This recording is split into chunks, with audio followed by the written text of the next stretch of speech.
سورہ صاد، آسان ترجمہ قرآن مفتی تقی عثمانی صاحب میں سے سورہ صاد کا تعارف۔ اس سورت کے نزول کا ایک خاص واقعہ ہے جو معتبر روایتوں میں بیان کیا گیا ہے۔ حضرت صلی اللہ علیہ وسلم کے چچا ابو طالب اگرچہ حضرت صلی اللہ علیہ وسلم پر ایمان نہیں لائے تھے، لیکن اپنی رشتہ داری کا حق نبھانے کے لیے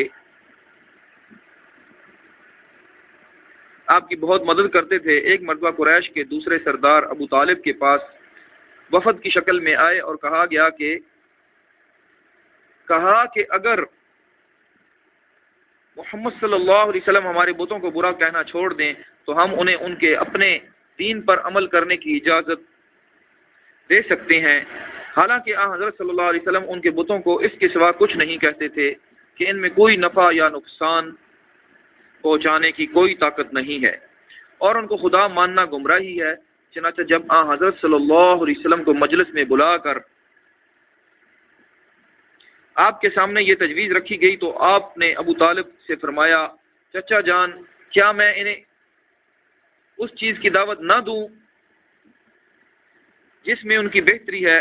ابو طالب نے پوچھا، وہ کیا چیز ہے؟ آپ نے فرمایا، میں ان سے ایک ایسا کلمہ کہلوانا چاہتا ہوں جس کے ذریعے سارا عرب ان کے آگے سر نگوں ہو جائے اور یہ پورے عجم کے مالک ہو جائیں۔ اس کے بعد آپ نے کلمہ توحید پڑھا۔ یہ سن کر تمام لوگ کپڑے جھاڑ کر اٹھ کھڑے ہوئے اور کہنے لگے، کیا ہم سارے معبودوں کو چھوڑ کر ایک کو اختیار کر لیں؟ یہ تو بڑی عجیب بات ہے۔ اس موقع پر سورہ صاد کی آیات نازل ہوئیں۔